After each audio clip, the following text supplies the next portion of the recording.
Hey Detail Kings and Queens, quick video here. When using industrial fallout, right now I'm using PB Blaster's Iron Buster or iron remover from Adams Polishes.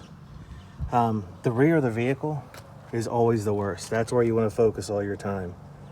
So now what I'm gonna do is let this, you can see it's starting to work. I'm gonna wash it with my clay mitt, and we'll have a wash pad anyway, a wash mitt. We use that and then go over it with the clay mitt. All right, watch this.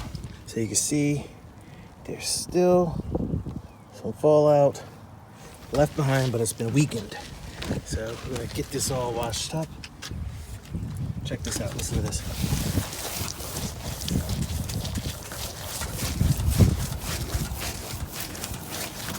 Listen to that, all that stuff is pulling off. It's kind of hard to do with one hand, so let me put this down. All right, now look. Look at that stuff. One little spot right there, but not much left. It will take a couple passes. Over this side was the worst, actually. Now you don't have to work as hard when you polish. That's going to take some time right there because it's close to the handle. Just thought I'd give you guys a little pointer. The Westwood Devon Reflections saying keep on shining.